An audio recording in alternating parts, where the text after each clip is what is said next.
MRI machine के सामने यदि कोई झूठ बोलता है तो यह उसकी जान भी ले लेती है। इस मशीन को तो हम डिटेल से समझेंगे ही, लेकिन एक केस है मेरे पास में जो आपको देखना चाहिए। मुंबई की घटना है 5-6 साल पहले की। एक लड़का जिस रूम में एमआरआई मशीन रखी होती है वहां पर किसी के कहने पर ऑक्सीजन सिलेंडर लेकर चला गया और ऑक्सीजन सिलेंडर लोहे का था। इस लड़के को कोई भी आइडिया नहीं था कि यह मशीन कितनी पावरफुल हो सकती है। जैसे ही यह रूम में एंटर होता है तो मशीन का जबरदस्त पावरफुल स्ट्रॉन्ग मैग्नेटिक फील्ड इस लड़के को दूर से ही अपनी तरफ खींच लेता है और इस लड़के की ऑन द स्पॉट डेथ हो जाती है। मेरा मकसद आपको डराना नहीं बल्कि मशीन का बिहेवियर को समझना है। जंकयार्ड में जो क्रेन गाड़ियों के कचरे को उठाती है उसकी अराउंड 1 टेस्ला की पावर होती है जो किसी भी कार को मैग्नेट से आसानी से उठा लेती है। टेस्ला यूनिट होती है जो मैग्नेटिक फील्ड की स्ट्रेंथ को बताती है। लेकिन एमआरआई मशीन 3 टेस्ला पावर की हो सकती है। इस मशीन के पास में इतना स्ट्रॉन्ग मैग्नेटिक फील्ड होता है कि आप इसके पास में लोहे की कील भी लेकर नहीं जा सकते। हम थोड़ा डिटेल से समझते हैं। बेसिकली एमआरआई मशीन शरीर में कोई भी प्रॉब्लम है तो यह उसका पता लगा लेती है प्रॉपर डिटेलिंग के साथ में।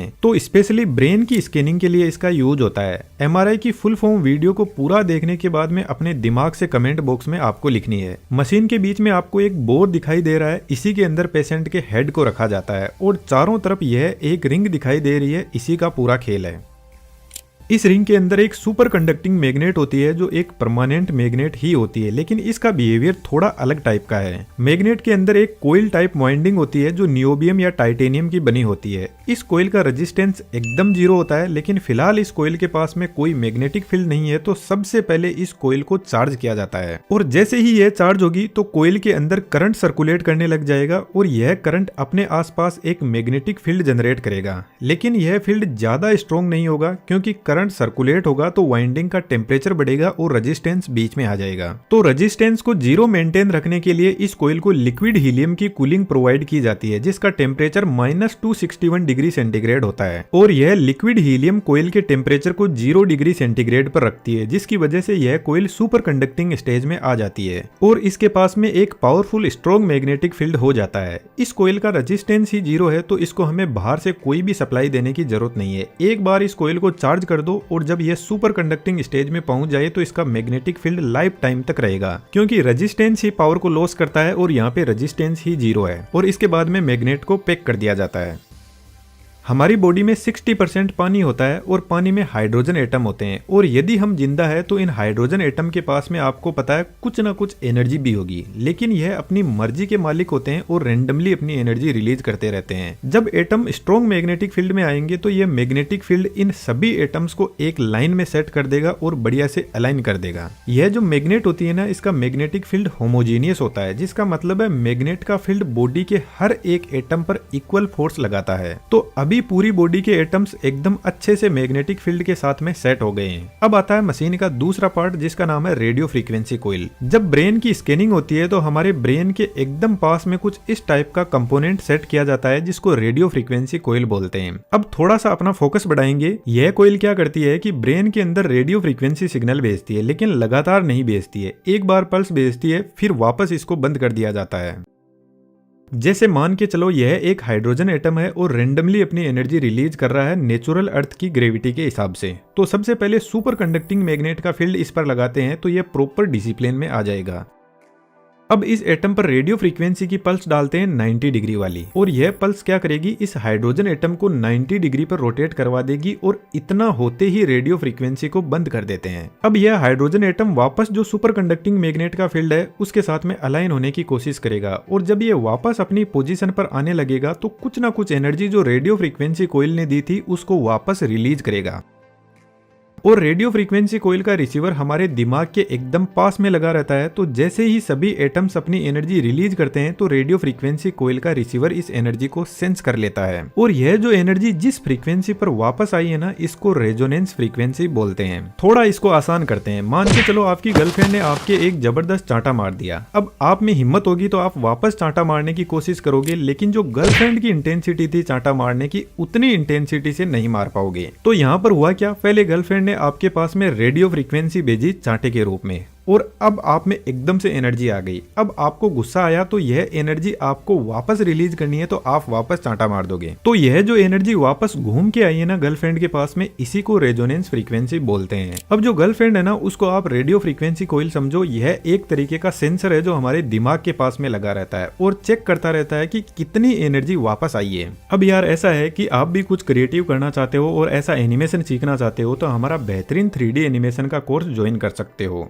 अब यार इसमें ऐसा है कि जब तक आप एनिमेशन सीखते हो और कोई भी डाउट्स आते हैं तो एनी टाइम हम आपके डाउट सॉल्यूशन के लिए अवेलेबल रहते हैं। कहने का मतलब हमारी पूरी देख रेख में आप सीखते हो, तो डिटेल्स डिस्क्रिप्शन में अवेलेबल है। अब मान के चलो दिमाग के इस पॉइंट में कोई ब्लड क्लॉट जमा हुआ है और ब्लड क्लॉट के पास में पानी के एटम ज्यादा मात्रा में होंगे। जैसे एक हेल्थी ब्रेन है और एक में ब्लड क्लॉट जमा हुआ है, तो यहाँ पर जो इतने सारे हाइड्रोजन एटम है ये वापस जो फ्रीक्वेंसी रिलीज करेंगे उसका बिहेवियर अलग होगा। कुछ एटम जल्दी एनर्जी रिलीज कर देंगे, कुछ बहुत देर से करेंगे। तो जो रेडियो फ्रीक्वेंसी कोइल है उसको पता चलता है कि यहाँ से कुछ अलग फ्रीक्वेंसी आ रही है और ज्यादा मात्रा में आ रही है। रेडियो फ्रीक्वेंसी कोइल में बेसिकली इंडक्टर और कैपेसिटर होते हैं जो वापस मिल रही फ्रीक्वेंसी से चार्ज और डिस्चार्ज होकर एक ग्राफ बनाते रहते हैं। लेकिन अभी भी डॉक्टर को यह पता नहीं चलेगा कि प्रॉब्लम है कहां पर। बस इतना पता चलता है कि एक प्रॉब्लम फाइंड आउट हुई है, क्योंकि हमें एग्जैक्ट इमेज बनानी है ताकि जिस भी पॉइंट पर प्रॉब्लम है उसको ट्रीट किया जा सके। क्योंकि अभी तक मशीन को खुद को नहीं पता है कि यह प्रॉब्लम जो फाइंड आउट हुई है यह ब्रेन के कौन से हिस्से में है, क्योंकि कोई मेजरमेंट के लिए कोई रेफरेंस तो होना ही चाहिए ना।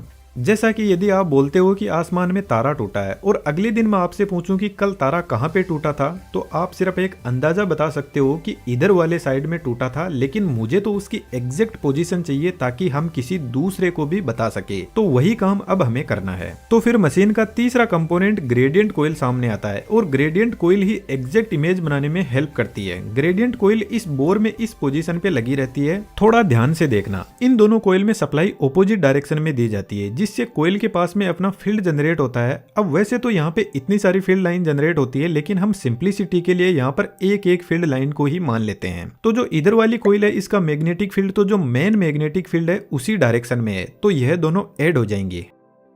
लेकिन इधर वाली कोइल का फील्ड मेन फील्ड के ऑपोजिट डायरेक्शन में है। लेकिन यदि आप इन दोनों कोइल के सेंटर पॉइंट को देखते हो तो यहाँ पर दोनों मैग्नेट का फील्ड एक दूसरे के ऑपोजिट डायरेक्शन में है, तो कैंसिल होकर 0 हो जाएगा। तो हम कह सकते हैं कि सेंटर पॉइंट में जो बड़ी मैग्नेट का फील्ड है वही अवेलेबल है। यह दोनों साइड वाली कोइल का फील्ड 0 हो गया है।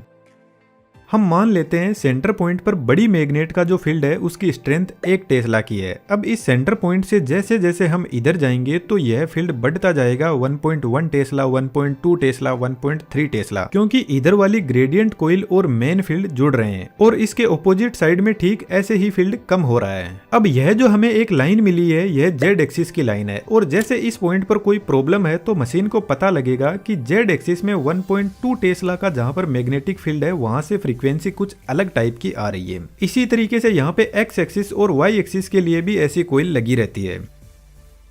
इसको थोड़ा सा और आसान कर देते हैं। जैसे यह एक क्यूब है, इस क्यूब के अंदर एक बॉल रखी हुई है जिसको हमें बाहर निकालना है, लेकिन हम पूरे क्यूब को नहीं काट सकते। हमें पहले पता करना है कि बॉल कौन सी जगह पे है और फिर एक छोटा सा हम ऑपरेशन करेंगे और उधर से बॉल को बाहर निकाल लेंगे। तो जेड एक्सिस वाली लाइन पर हम इधर से चलते हैं और हमें पता चलता है कि जेड एक्सिस में जहां पर 2 वैल्यू है उसके बराबर में एक बॉल रखी हुई है। लेकिन जेड एक्सिस से यह काफी दूर है, तो एक्स एक्सिस की एक लाइन ड्रॉ करते हैं और एक्स एक्सिस की साइड में चलते हैं और पता चलता है कि एक्स एक्सिस में जब 3 वैल्यू चलते हैं तो एक्स एक्सिस के बराबर में एक बॉल रखी हुई है। अब अभी तक भी हम बॉल तक नहीं पहुंचे, तो इसके लिए तीसरा एक्सिस वाई एक्सिस लेकर आते हैं और वाई एक्सिस में चलते हैं तो 4 पॉइंट चलने के बाद में एग्जैक्ट हम उस पॉइंट पे पहुंच जाएंगे जहां पे बॉल रखी हुई है। तो जब हमें कोई पूछेगा तो हम उसको बताएंगे कि जेड एक्सिस में 2 पॉइंट चलना है, एक्स एक्सिस में 3 और वाई में 4, तो आप एग्जैक्ट उस बॉल पर पहुंच जाओगे। तो इस तरीके से ग्रेडियंट कोइल तीनों एक्सिस में एक वैल्यू निकालती है, मेन मैग्नेटिक फील्ड के डिस्टरबेंस को रेफरेंस मानते हुए एक प्रॉपर इमेज बनाकर देती है।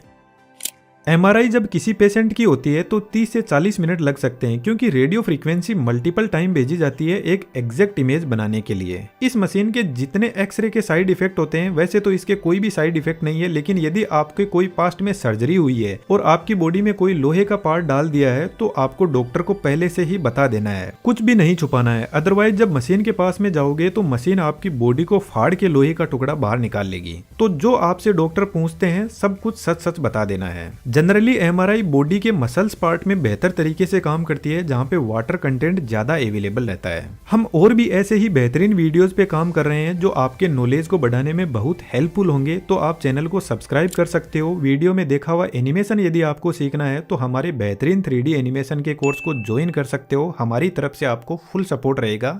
Thank you.